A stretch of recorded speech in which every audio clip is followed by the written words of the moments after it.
Hello guys, আসসালামু আলাইকুম। সবাই কেমন আছেন? আশা করি সবাই ভালো আছেন। তো প্রতিদিনের মতো আরেকটি রান্নার ব্লগ ভিডিও নিয়ে আপনাদের মাঝে আসলাম। তো আজকে আম্মু এখানে ইলিশ মাছ রান্না করবে, যার কারণে ফ্রিজ থেকে কিছু ইলিশ মাছ বের করেছেন।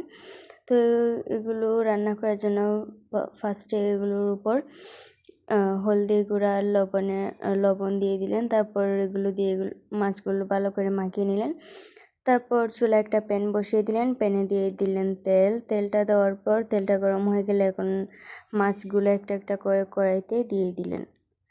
তো মাছটাকে এখন ভালো করে লাল লাল করে ভেজে নেবেন। তো আমাদের মাছগুলো ভাজা হয়ে গেছে, তো এবার এগুলোকে নামিয়ে নেবেন। তো কড়াইতে মাছের যে তেলটা রয়েছে ওই তেলটাই থাকবে। তো ওই তেলটা থাকা অবস্থায় আরও এক্সট্রা আরও কিছু তেল অ্যাড করেছেন। তো তেলটাতে দিয়ে দিলেন এখন রসুন বাটা। তো রসুন বাটাটা দেওয়ার পর এগুলোকে একটু সময় নাড়া করে হালকাটা ভেজে তারপর এতে করলেন পেঁয়াজ বাটা। তো পেঁয়াজ বাটাটা অ্যাড করার পর এখন পেঁয়াজ আর রসুনকে এখন একসাথে ভালো করে কিছু সময় নাড়া করে তারপর দিয়ে দিলেন আদা বাটা। তো আদা বাটাটা দেওয়ার পর এখন সব কিছু একসাথে ভালো করে ভাজা হয়ে গেছে। তো ব্রাউন কালার মতো হয়েছে দেখতে। তো এদিকে পেঁয়াজ আর রসুনগুলো ভাজা হয়ে গেলে অপর পাশে আম্মু একটা ছোটো বাটিতে সব ধরনের মশলা একসাথে নিয়ে তারপরে এতে পানি অ্যাড করে আর একটা মশলা করে নিলেন। তো মশলার মিশ্রণটা তৈরি হয়ে গেছে। এখন এই মশলাটা এখন প্যানে ঢেলে দিলেন। তো পেঁয়াজ আর রসুনের সাথে মশলাটা অ্যাড করে এখন এগুলোকে ভালো করে মশলাগুলোর সাথে মিক্স করে নিচ্ছেন নাড়াচাড়া করে। তো এইভাবে মশলাটা নাড়াচাড়া করতে করতে মশলাটাকে কষিয়ে নেবেন।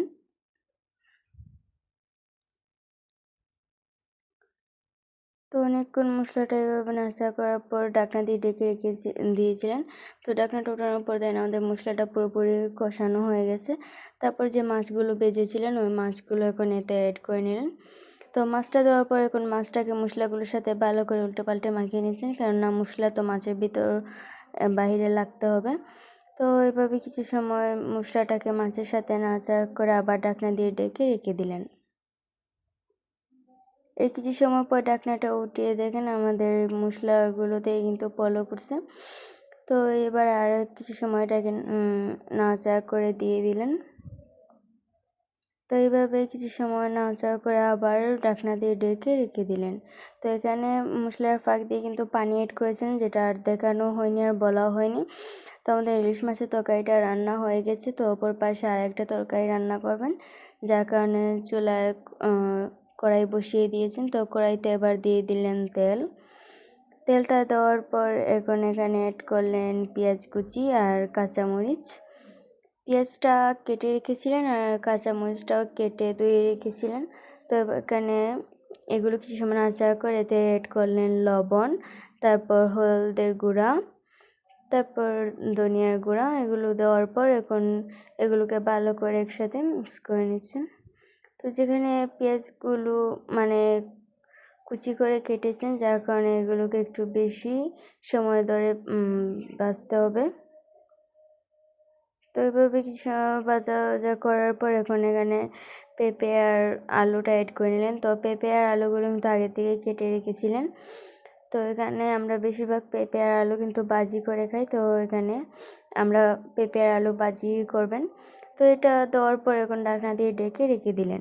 ঢাকনাটা উঠিয়ে দেখেন আমাদের এটা পেঁপে আর আলুটা অনেকটা মজে গেছে। তো এবার এটাকে আর কিছু সময় নাড়াচাড়া করে দিয়ে দিলেন। তো এভাবে কিছু সময় নাড়াচাড়া করার পর আবার ঢাকনা দিয়ে ঢেকে রেখে দিলেন।